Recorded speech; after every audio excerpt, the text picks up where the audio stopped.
안녕하세요. 양산 통전사 앞에 있는 산들바람 주방장입니다. 오늘은 민들레 김치를 할 거예요.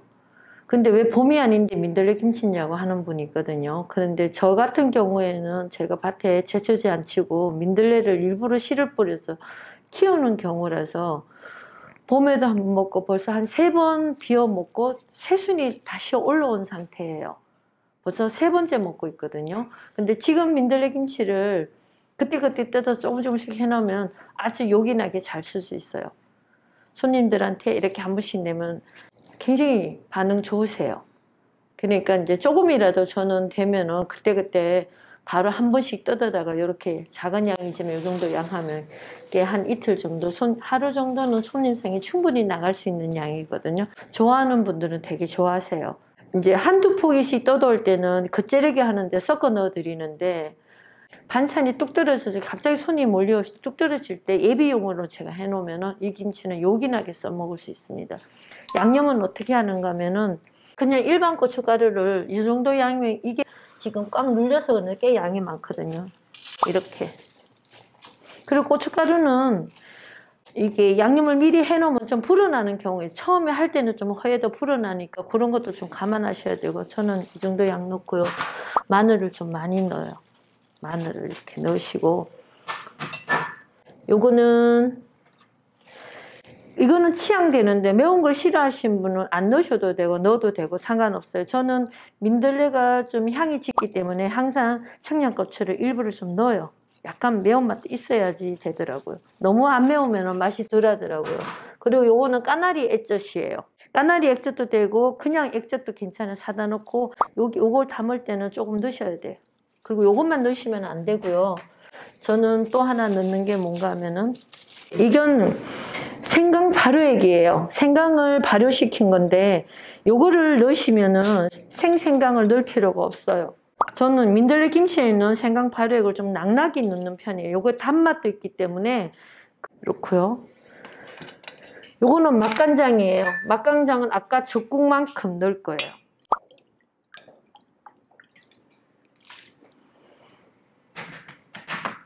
그러면 요게 간을 다 해주는 건데 좀 싱겁다 싶으시면 좀 더 넣으셔도 돼요. 이따 간 보고 하면 되는 거고요. 미리 요걸 좀 개줄 거예요. 양이 고춧가루를 좀 더 넣고 청양고춧가루 양이 꽤 많을 것 같아. 저게 지금 맛간장도 조금 더 넣을게요. 제가.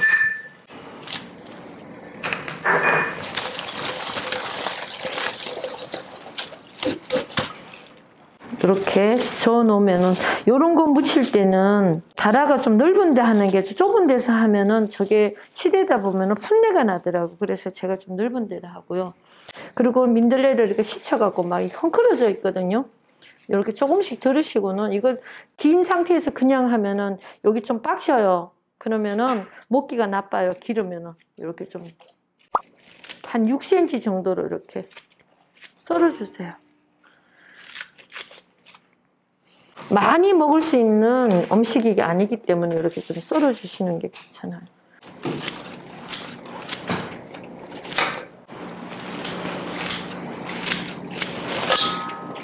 그리고 여기 쪽파가 있는데요. 요거 하는 데는 요 양념만 쓰는 것보다 꼭 좀 넣어야 돼요. 파도 흰대궁에서 조금 더 들어가서 파란 부분은 저는 안 넣어요. 이 김치 담는 데는 대파는 넣지 마세요. 대파 넣으면 민들레 김치 다 망가지더라고요. 맛도 제대로 안 나고 끈적끈적해져요. 항상 쪽파를 사용하셔야 돼요. 이 부분만. 파란 부분 넣으면 지저분하게 느껴지고 맛도 그렇게 깔끔하지가 않더라고요.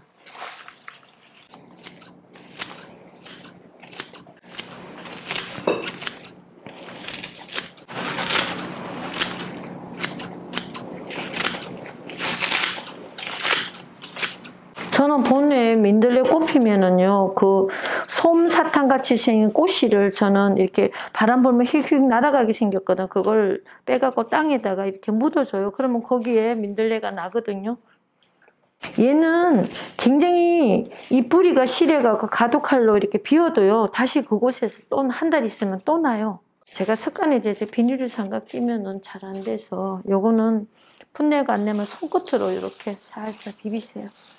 넓은 데 하라는 이유를 아실 거예요. 이게 풍성하게 사라져 있으니까 숨이 죽으면은 요런 데 닿으면 이만큼밖에 안 돼요.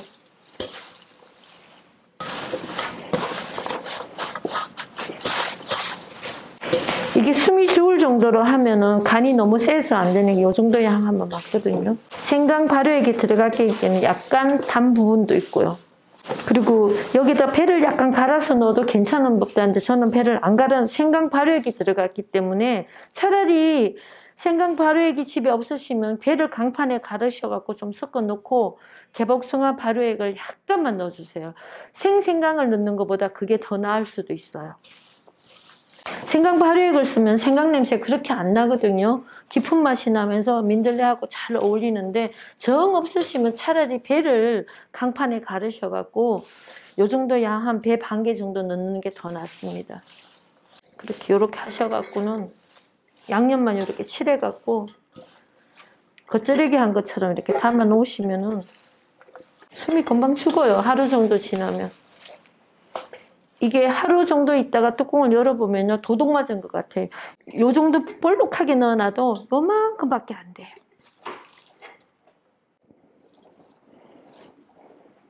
이건 묻히셔갖고 바로 내도 괜찮아요. 저도 이거 오늘 했으니까 내일 바로 낼 거예요.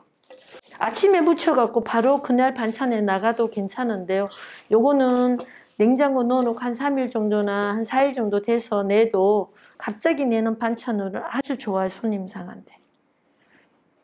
이거는 민들레가 김치같이 시계해서 먹는 게 아니고 얘는 민들레를 향을 즐기면서 간 있게 해서 먹는 거기 때문에 새콤하게는 만들지 마세요. 그러면 민들레 맛이 잘 안 나요. 바로 먹어도 되고 생제리처럼 먹어도 되고요.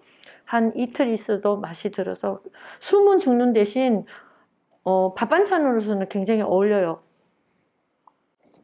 이렇게 해서 바로 이렇게 이런 접시에다가 아침 무쳐갖고 제가 손님상에 나가도 손님들이 꽤 좋아하시더라고요.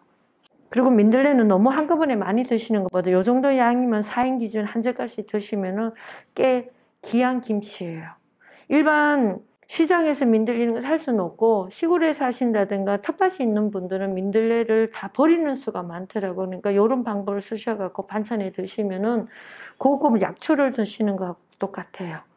요게 금방 먹을 때는 재래기처럼 먹을 때는 통깨도 좀 뿌려갖고 드시면은 맛이 더 나으니까 참기름은 넣지 마시고요. 그렇게 해서 드십시오.